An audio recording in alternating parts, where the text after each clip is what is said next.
what would you do if you weren't afraid? And I love thinking about that when I'm thinking about big life decisions. Like, what would I do if I weren't afraid? And it's usually like the big one, the bigger thing that I really want to do, but I'm afraid to do it. It's like, that's what I should do. Well, you should be afraid of taking risks and pursuing something meaningful. But you should be more afraid of staying where you are if it's making you miserable. It's like the first thing you want to do is dispense with the idea that you get to have any permanent security outside of your ability to contend and adapt. It's the same issue with children. It's like you're paying a price by sitting there being miserable. You might say, well, the devil I know is better than the one I don't. It's like, don't be so sure of that. The clock is ticking. Yeah, and if you're miserable in your job now and you change nothing, in 5 years, you'll be much more miserable and you'll be a lot older. If you play it safe, you're going to exist. You only get to live when you take risk. Ain't no living in safety. You can't be the man if you don't jump. You can't be top dog unless you fight the other dog. Ain't nobody finna give you the championship. You don't win the title without coming to the fight. You don't win the fight without training. You need to put yourself in uncomfortable situations and uncomfortable scenarios, okay? If you do easy things, you will have a hard life. If you do hard things, you will have an easy life. Let me say it again. If you do easy things, you will have a hard life. If you do hard things, you will have an easy life. As a man, you have to understand that we as men, we do better in environments where we are uncomfortable, okay? You put pressure on a rock, it turns into a diamond. You gotta let go of that stuff from the past because it just doesn't matter. The only thing that matters is what you choose to be now. The comfort zone is dangerous. When you're comfortable, you are at most danger. The comfort zone is somewhere you should never feel comfortable. You should be happy and dissatisfied. Anybody ever tell you, hey, look, you know what? Just be satisfied with what you got. Don't believe them. Get them away from you. That's good. You should never be satisfied with what you got. Because the attempt to get more makes you into something better. All the time. Don't let anybody tell you, hey man, you should just be happy with, no! But one of the things that really motivates me, or one of my most powerful motivational frames, is thinking about the person that I want to become as the destination. And thinking like, I want to be bulletproof. I want to be bulletproof in these ways. I want to be bulletproof in my marriage. I want to be bulletproof in my business, etc. And I think about that man, whoever I want him to be. Like we said, hell is when you look at who you could have been and realize that you're not that person. And then I think, if I were to make that man, what would I put that man through to make him who he is? Like, it wouldn't be easy times. It wouldn't be quick wins. It wouldn't even be easy wins. It would be the toil and the struggle of achieving and reaching for things that are right out of grasp, that are right above my threshold, and continuing to do that to like lift the weight, to build the muscle, to break it down and do it over and over again, because like that's what creates the character traits that are the man that I want to be. And so when I'm going through those like really harder times, I like to think of like looking in my mental mirror of like, I'm making you. I'm not there yet, but I'm making you.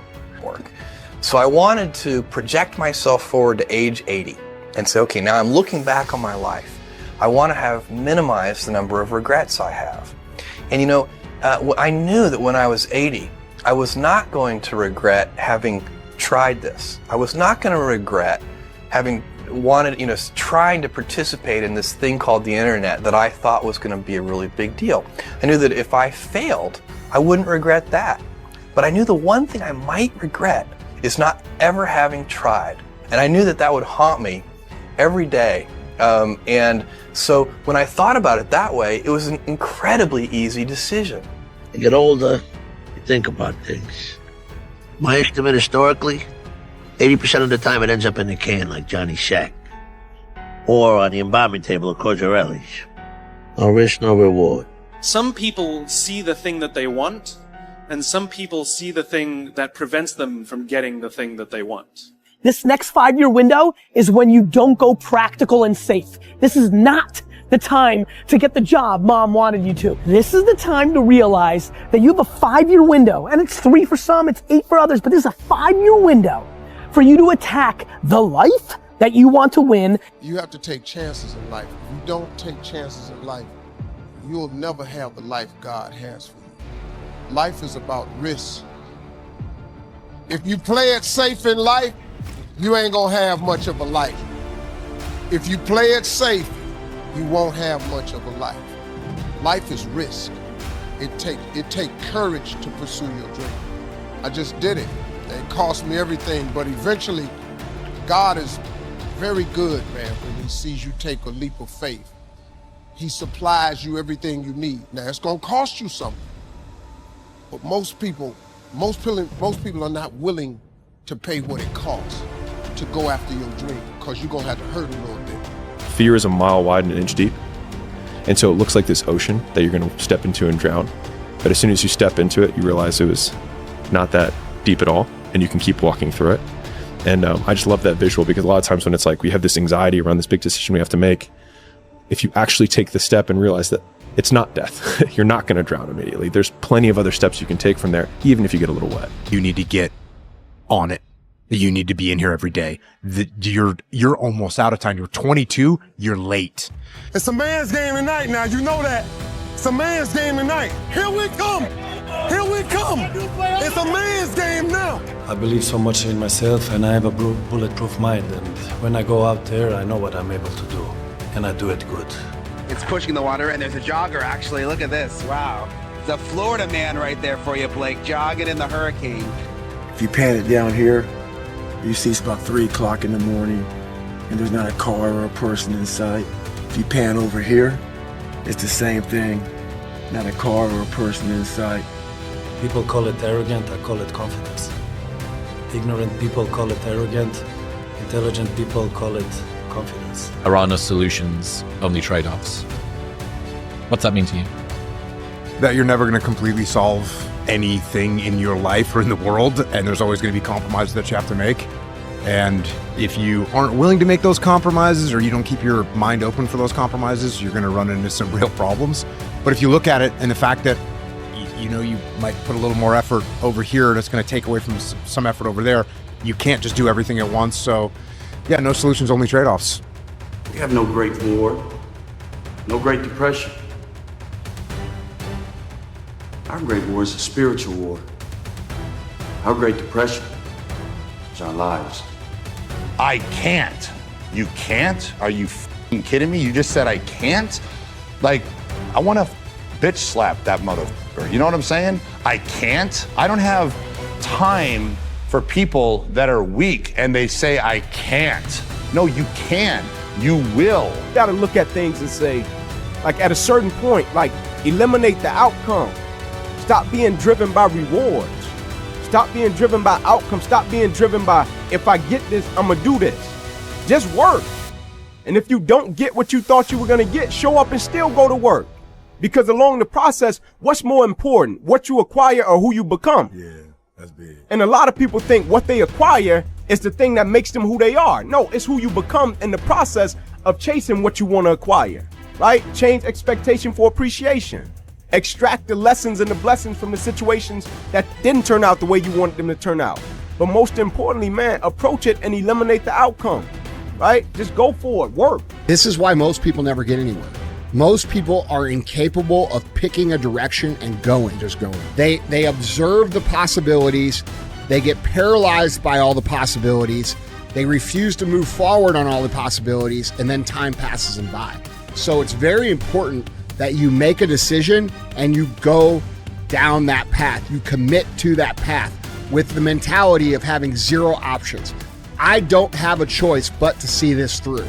Okay, if I don't see this through, I'm going to be digging ditches. That's what I tell myself. When I don't want to come here and I don't want to do this and I get tired of, doing what I do, which happens to everybody. You go through ups and downs. I pretend like I have 0 options. I say, well, if I don't do this, bro, I'm going to be digging ditches. So I better show the fuck up and get it done. And that might sound ridiculous to you because that's not the truth anymore, but I still tell myself that, and that's how I operate. So you have to pick something, and then you have to commit to it for as long as that's going to take to make sure that you see it through. Most of the reason that we're afraid to fail is because we're afraid of dying in an abstract reality. We think, oh, we catastrophize. Okay, I'll lose my job, and then no one will like me, and then I won't be able to get a job again, and then I'll be homeless, and then I'll die. Like, it's just, right? Like, that's how we go, right? But when I thought through, I was like, what would actually happen? So if I went there and I failed, what would I do? I was like, well, I'd apply to business school, and I'd have this cool story, and they like entrepreneurs. They're people who tried to do things. So this would be fine. This would be okay. And I have plenty of friends who would let me sleep on the couch if I had to. I could go back to mom and dad's house with my tail between my legs, which I felt was honestly the most horrifying thing that I could imagine, going back home as a failure. Yes. But the idea, the one that got me out of it was, I can always get the job back. So like, this is actually a significantly lower risk move than I'm perceiving it to be. I can get the job back, or I can get another job that's comparable. Right. I have the experience, and me doing all this stuff only makes me more valuable, because I'll have a cooler story than somebody who just did 4 years of this job rather than 2, and then did 2 years of things on their own. And so that was the one argument. The secondary argument was, for me, I was young at the time. I was like, this is extremely hard to do. If you say, because I used to always tell people like, yeah, and I'd like to own my own business someday. Like, it's almost like you like tag it on to like, what do you do now? And I'd like to, and so I thought to myself, if it's this hard now, when I have no kids, I have no wife, I have no stakes, it's going to be nearly impossible for me to do later. And so I was like, I have to do it now. Do you think Michael Jordan was just interested in winning championships? You think Kobe Bryant was just interested in basketball? You think Jeff Bezos was just interested in shipping packages? You think Elon Musk is just interested in whatever the hell he's interested in today? Those individuals are obsessed. They are obsessed. In order to be the best, in order to reach that next level, you can no longer be interested. Interested is a hobby. You can be interested in many things. Oh, I'm interested in reading. I'm interested in gardening. I'm interested in cars. You can fall in and out of your interest. But your obsession stays with you all the time. You have to become obsessed. I'm alone, look at me. There's nobody around me. Nobody likes me, man. It is what it is. Sometimes in life, people are not going to be around you to motivate you. They're not going to be around you to push you, to celebrate you, to applaud you. You got to do it on your own. That's what I'm doing right now. Champions do daily what everybody do occasionally. Everybody else does. You just do it daily. You're not. Yeah, we do. You're not extraordinary. You just do the ordinary extra. That's it. You. That's what makes you separate. Thing that we all have, everyone has, and not just me. I mean, everybody that does anything has, and it's like this voice in your head that wants you to do nothing. This voice in your head, you have to decide that you are a professional. This is what a professional does. A professional goes to work and they give in to the muse. Okay, the concept of the muse. You settle in and receive creativity almost like as a divine gift from this magical entity, the muse. Now, whether or not it's real is not important. What's important is if you treat it as if it's real, it does work. Now you know what giving it your all is. And you will not succeed in business or any endeavor in life until that fight you just went through is applied to the same endeavor. Whatever reasons that we usually give ourselves in the beginning for why we can't achieve something, you can almost always find not only just someone, but someone who's achieved world-class levels of success with worse conditions than you currently have, which then means it's absolutely possible. And then the only thing that it takes to get there is work. Be the now of what you want to be later. It starts right now. And if you're not doing the now, don't ever expect the later to be the person you want to look in the mirror. We should not criticize ourselves. We should not say the things that we could have done better. But I believe that that voice isn't an insecurity. I think it's a version that wants you to chase your potential. Come on. Your all's a lot more than you know. You got more inside of you to give. Stop selling yourself so short. Unwavering confidence is a lie. The fears never go away completely. They just don't linger as long. There's so much opportunity on the other side of being willing to persist for an extended period of time on the correct path without getting positive reinforcement from your environment. And the longer you can stick with something without that positive feedback loop in terms of the big external thing, the easier the opportunities are because so few people can pursue them. I've found greater fulfillment in the journey of pursuing my goals than in the moment of achieving them. It won't get harder. Like, this is the hardest part. And so if you can just make it through this, everything else is downhill. It's not that the things that the dragons are going to slay aren't going to get bigger. They are. But you become so much more equipped to slay them back. And you have so many more allies. You have people in the stands cheering for you. You have the audience. You have all of these other things that are behind you. But in the beginning, it's just you with a stick against a bear. No one ever tells stories about the hero who made it all happen immediately and had no hardships. No one cares. Everyone loves the story because we can see ourselves in the character and how much we hope to be like them. And it's the being like them, not the having what they have, that we usually like. So tell yourself you're going to do something you don't think you really can do. You're creating this gap between your beliefs and your reality, and it just creates more stress in yourself and an inability to perform, in my opinion. If my life was a movie and someone were to watch it, I hope they'd be inspired to take risks, not just risks to achieve success, but embrace feeling, both pride and shame, fear and excitement. Personally, I want to experience as much life as possible, and that only happens when you embrace the highs and the lows. If you don't have highs, you don't have lows, it doesn't come. If you numb the bad, you numb the good. When you learn to embrace them, they're way more fleeting than you realize. What have you learned about how to deal with and overcome fear? Go.